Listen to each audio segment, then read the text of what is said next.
Humans are weak. Or at least these ones are. So today I'm giving the creatures of Worldbox the opportunity to fight for their survival to find out who the strongest really is. Let's start by putting a twist on the old classic Noah Ark story by taking animals 2 by 2 and another 2 and maybe a few more 2s. Except the fish, they haven't figured out how to breathe without water yet. So it seems the selection started early. Let the Hungry Games begin. That's what it comes down to really. I don't blame most of these for running away. It was never a fair battle to start with. But the crocodiles are either playing the long game or have mistaken themselves for sheep, because it seems the sheep have mistaken themselves for crocodiles. Standing this close to what I can only assume by the red flashes and all the lovely noises is where all the fighting is going on. It seems the rhinos are getting ganged up on as well. And don't get me wrong, they do kind of look like that weird guy who's trying to cosplay as a unicorn. But should that really lead to their entire extinction?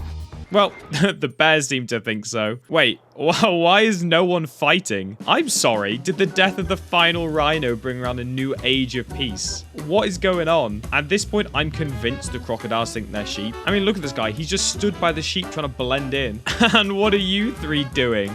Watching the sunset together, huh? How has my attempt of an all-out war turned into something you can mistake for literally any Disney film that involves animals? Well, if it's war we want, I know one way we can get one. Place some people down. That's so deep. Oh my god, wow. A political icon. We've already got the basic humans, so let's add some elves, some orcs, and some dwarves. Obviously giving them the same treatment as the animals. We don't have favorites here. Now have at thee. This is the type of violence I was looking for. Apparently we even have some resident pyromaniacs, which will make things more interesting. I've seen enough Disney films to know animals might not be too happy about these lots starting a forest fire. Kingdoms and villages constantly being erected and destroyed immediately. At least once this war ends, unlike the last one, we will actually see who the strongest race is. Sorry, am I in a fever dream? Everyone was just trying to kill each other and now they're all friends? You're telling me they all just shook hands, said GG and went on their merry ways? I genuinely cannot believe what I'm seeing. Hang on a minute.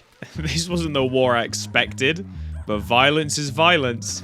I guess we'll have to see how this plays out. It would seem the animals are not too keen on the humans coming and ruining their Disney paradise. Perhaps they're in the middle of a song when the war started. To be fair, the animals don't seem to be putting up the greatest fight I've ever seen. And in a twist of fate, the humans are beating both crocodiles and bears in hand-to-hand combat. I don't think Joe Rogan would be able to believe his eyes. Okay, fine. Let's see if we can't give them a little reinforcement. That's right, everyone. Form a very straight and organized line. We're not wild animals.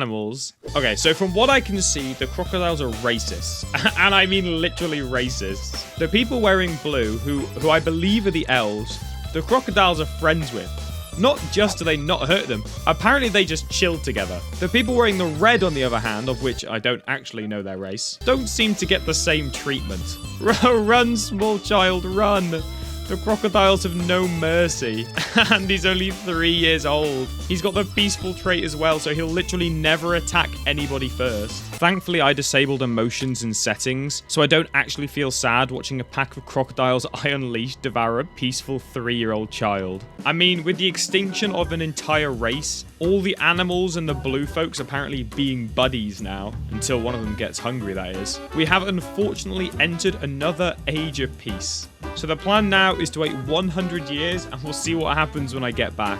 100 years later. that was me, guys. I did that myself. They seem to have taken over the entire island, similarly to the rats using my kitchen as the set for the highly anticipated sequel to Ratatouille.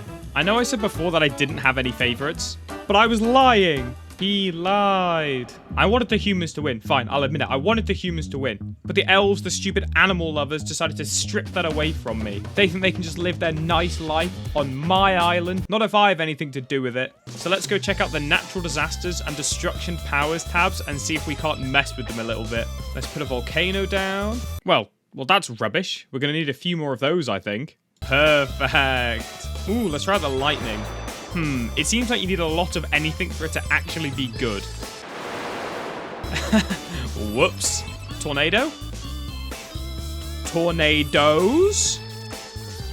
It's still pretty bad. A bowling ball? What's a bowling ball gonna do? Oh, that's what it's gonna do. Yay! I guess it's time for bombs. Aw, look at this sweet little old lady's house. Let's see how this small village deals with this. Annoyingly better than I thought. Right, we're going to the nukes. Okay, we're getting somewhere now. Guess let's try the big boy. Oh, this is going to be fun. I can pretty confidently say all the elves are wiped out, and we can start our new civilization with humans. But not just any humans. I want humans with specific qualifications, which include being cool, being the best, being number one, being strong, and powerful, and cool. And to do that, we're going to need to thin the strong from the weak, the smart from the dumb. I plan to set out some challenges for our human friends to complete. The last one standing wins. Look at it like a more intense Mr. Beast video. As you can see, I've created 4 lovely little islands here. This one here is going to be hell with lots of little demons on it. This one is reverse hell, I guess, the cold edition, with lots of snowmen on it. And let's hope that they're nice. I'm just going to call this one Disease Island. It's got these weird wizardy guys on it. Don't know exactly what they do, but they look dangerous. And finally, the Nice Island, filled with lots of lovely doggos, who I hope aren't bloodthirsty wolves, but I'm sure it'll be fine. And now to slap all our contestants down in between them. I don't know how many this is, but it seems like it should be enough. Oh, and you know what? To stop them being indecisive, we'll add some piranhas around them. I'm sure that'll get them swimming one direction or another.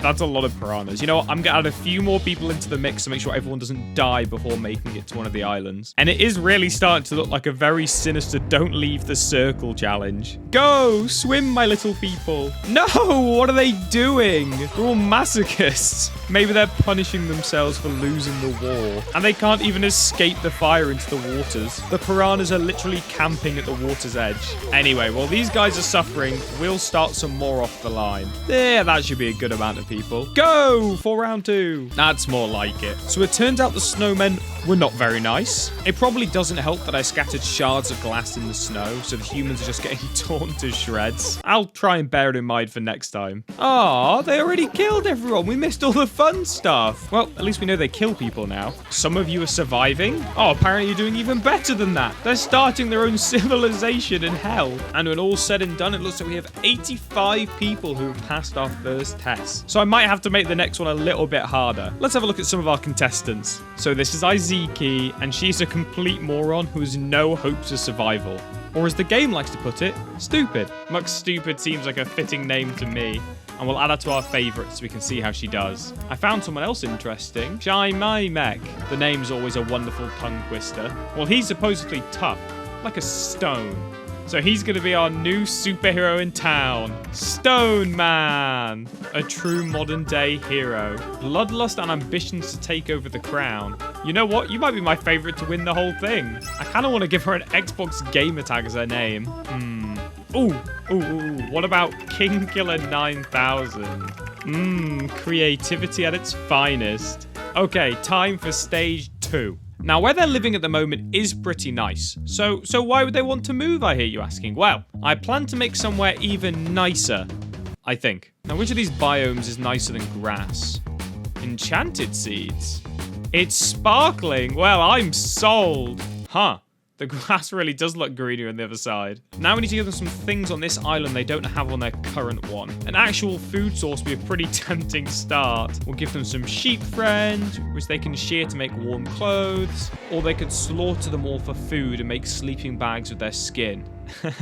but that's up to them.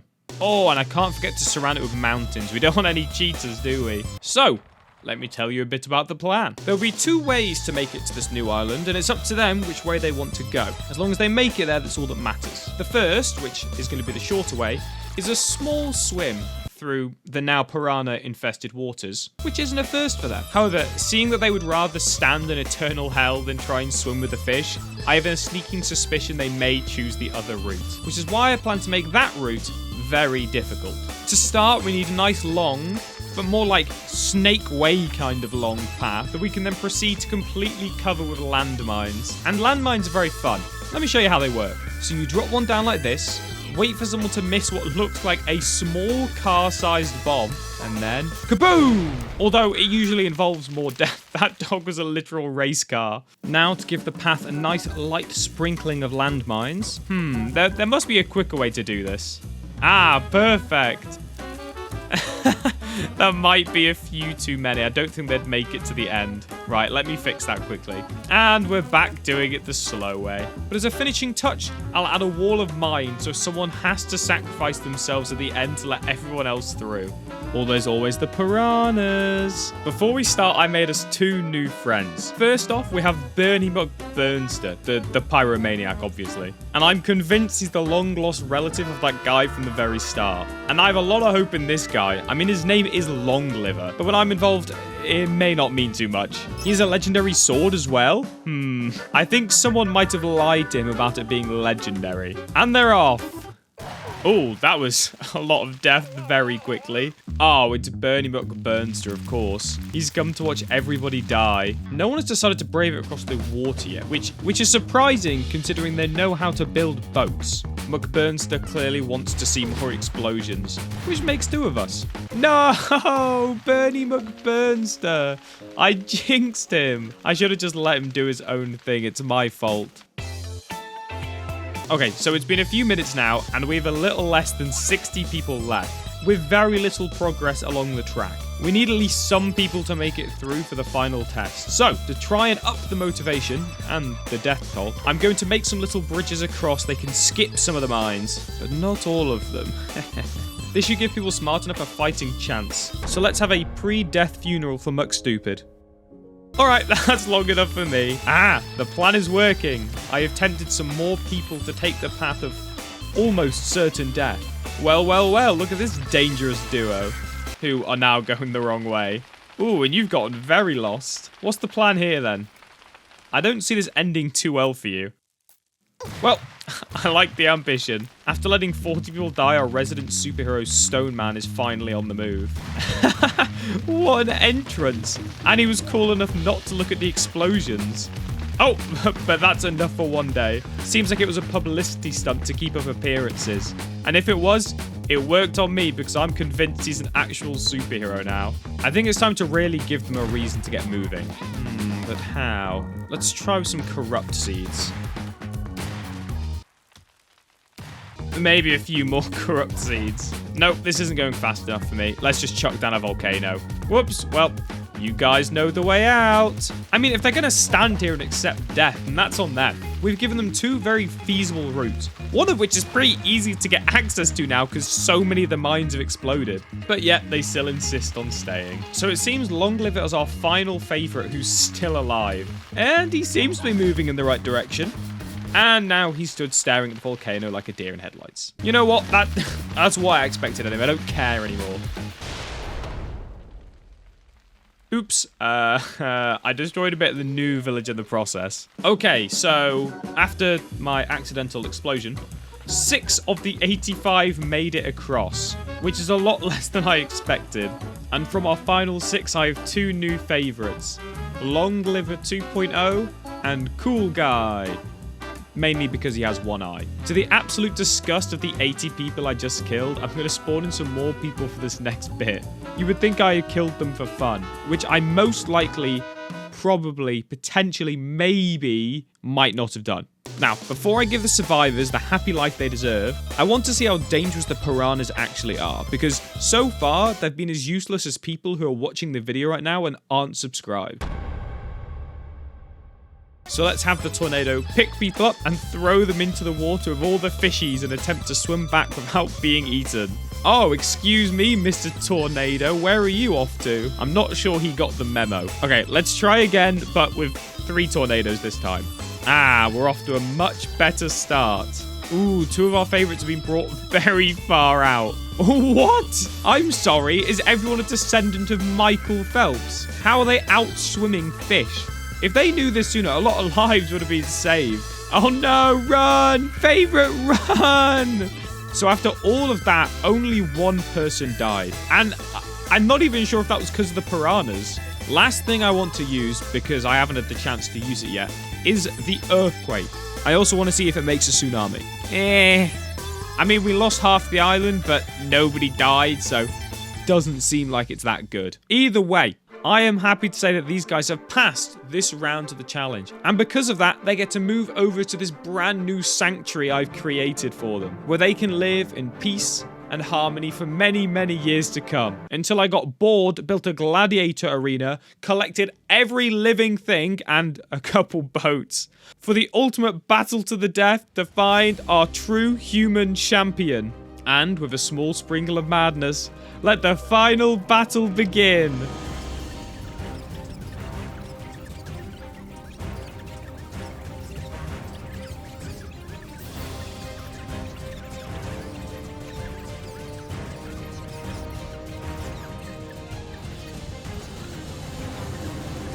Oh my god.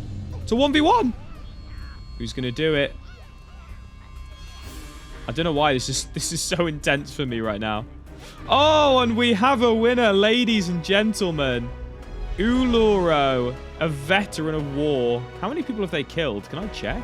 Ah, the legendary weapon. A memorable toothpick. Why does everyone keep telling these guys that wooden things are legendary? Ah, and he's one-eyed, bro, so he's cool. Oh, there you go, 20. He's killed 20 people. Jesus.